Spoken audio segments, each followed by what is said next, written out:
Olá, eu sou o Gustavo, fundador do blog Engenharia Minuto. E nessa série de vídeos eu vou te mostrar como fazer orçamentos de obras sem projeto executivo. Isso mesmo, sem projeto executivo, mesmo se você é engenheiro de obras, só toca obras, ou se você trabalha nessa área de orçamento e planejamento.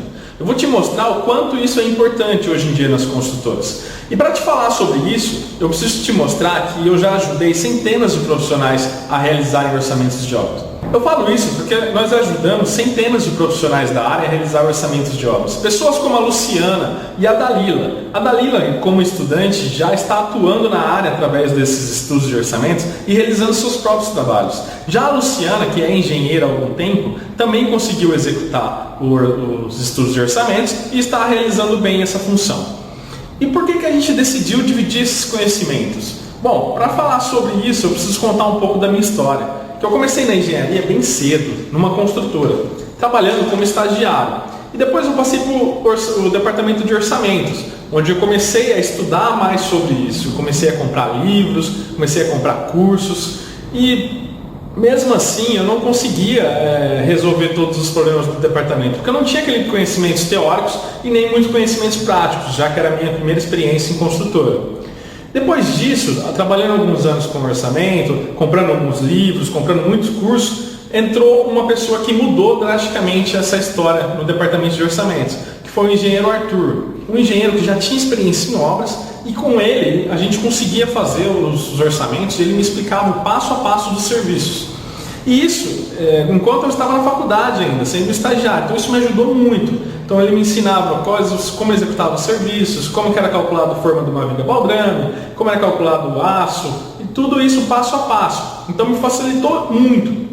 E depois que eu formei, alguns anos depois, eu comecei a atuar em obras, né? E atuando em obras eu vi o quanto aqueles conhecimentos de orçamento me ajudavam, já que eu conseguia ter uma ideia de como era feito o serviço e assim conseguia planejar, orçar e executar bem uma obra. Depois disso eu resolvi sair dessa construtora e comecei a buscar uma nova colocação no mercado de trabalho. Fiquei 15 dias desempregado e surgiu uma oportunidade numa grande construtora. Lá eu fui fazer uma entrevista e quando eu cheguei para fazer a entrevista, eu fiz 2 dias de entrevistas e no terceiro dia foi um teste. E esse teste era sobre como realizar um orçamento através de uma planta baixa. Eles me deram apenas a planta baixa e falaram, você tem que levantar os quantitativos, executar toda a parte de instalações hidráulicas, elétricas, infraestrutura, sem os projetos executivos. Isso me deixou muito claro qual era a intenção deles com esse teste. Já que em toda a maioria das grandes construtoras ou pequenas construtoras, você não tem os projetos definidos de executivos, ao contrário do que a gente aprende da faculdade. Então isso, depois de executar esse teste, no terceiro dia de entrevista, eu consegui fazer bem e passei na entrevista. Logo depois eu fui almoçar com um dos coordenadores da empresa. E nesse almoço, depois do almoço, ele me falou uma frase que ficou marcante assim na nossa história. Que ele bateu nas minhas costas e disse, a gente tem emprego por um bom tempo. Naquela hora eu não entendi muito bem o que ele estava querendo dizer. E perguntei, mas como assim?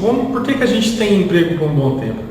E ele me disse que naquela entrevista já estava sendo realizado mais ou menos uns 2 meses. E que passaram mais de 20 engenheiros fazendo esse teste. E que a maioria não conseguiu nem terminar o orçamento ou colocava em instalações elétricas e hidráulicas como verba. Então não conseguiam quantificar sem os projetos executivos.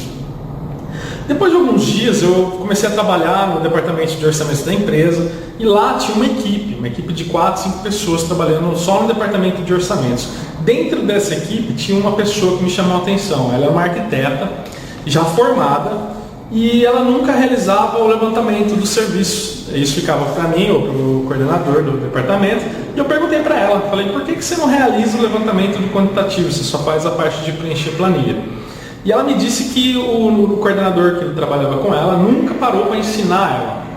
Ao contrário do que eu tive.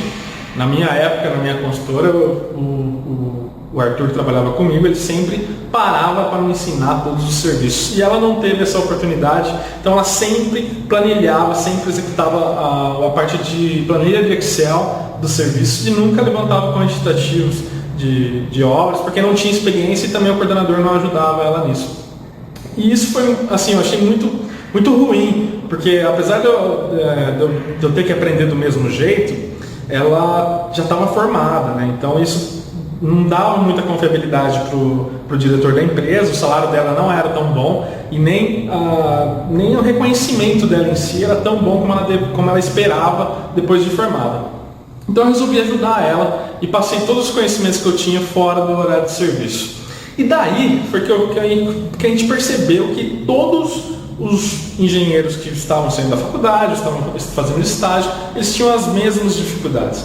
As mesmas que eu tive, ela estava passando. Então a gente decidiu nisso fazer o blog Engenharia em Minuto e compartilhar essas informações. Então é por isso que a gente compartilha todo esse conteúdo gratuito no nosso blog. E por que tudo isso que eu estou te falando funciona e o método convencional não? Porque é simples, a gente atua direto na prática, nas nossas experiências. Assim a gente sabe o que exatamente você precisa da parte prática para realizar, mas também algum conteúdo teórico. E a gente alia essas duas coisas e desenvolve esses estudos e passa para vocês aqui, tanto no blog como agora nesse vídeo que eu estou passando. E não funciona o método convencional porque ele aborda muitos conceitos teóricos de BDI, de composição de preços, de encargos sociais, tributos, né? E toda essa parte que também é importante, mas a gente foca mais na parte de quantificação de serviço, onde que é necessário você ter experiência para executar essa função. Vamos dar um exemplo simples aqui, um exemplo de estimativa de custo. Como que você chega numa obra, você está lá conversando com algum responsável da obra, você é do departamento de orçamentos, e a pessoa pergunta, vamos fazer um prédio aqui, quanto que eu vou gastar de aço, concreto e forma? O que você fala se você não tem projetos definidos? Você fala, não sei? Não. A gente consegue, com alguns parâmetros que foram realizados há muito tempo, isso de alguns estudos das maiores construtoras, que alguns parâmetros seguem algumas estimativas que são sempre as mesmas. Então, no caso do concreto, como que a gente estima concreto? A gente consegue pela área da edificação, vezes uma espessura que a gente adota, abaixo de 10 pavimentos a gente adota entre 12 e 16 e acima de 10 pavimentos entre 16 e 20 centímetros. E a gente multiplica a área construída do prédio vezes essa espessura média e acha o volume de concreto.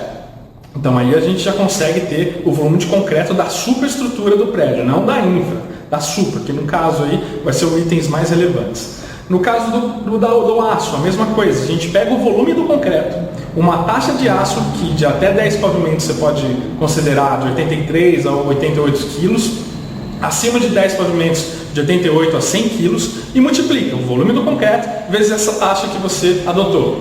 Aí você também vai ter uma estimativa de aço. Na forma você vai utilizar o volume do concreto que você encontrou, que você estimou, vezes a taxa da forma, que é entre 12 a 14 metros quadrados por volume de concreto que você estimou. Então é simples, algumas dessas dicas são simples, algumas dessas estimativas são bem básicas, mas quando você já tem uma prática, você consegue ter de cabeça. Então você chega num lugar, você consegue conversar melhor com o dono do empreendimento, com o diretor da empresa e dar alguns parâmetros sem ter já um projeto executivo elaborado, ter uma estimativa. No caso do que a gente vai abordar aqui, não vai ser estimativas, mas essas são algumas dicas que a gente vai passar durante esses dias. Bom pessoal, esse vídeo está ficando um pouco extenso, então no próximo vídeo dessa série eu vou abordar sobre BDI, como realizar o desbalanceamento. Saber realizar o desbalanceamento do BDI, você tem uma grande vantagem em licitações e alguns orçamentos com obras privadas e públicas. Então é muito importante também saber sobre esse item de BDI. Então deixe seu comentário aqui abaixo do vídeo, ver o que você está achando dessa série de vídeos do Engenharia em Minuto. Um grande abraço e eu te vejo no próximo vídeo.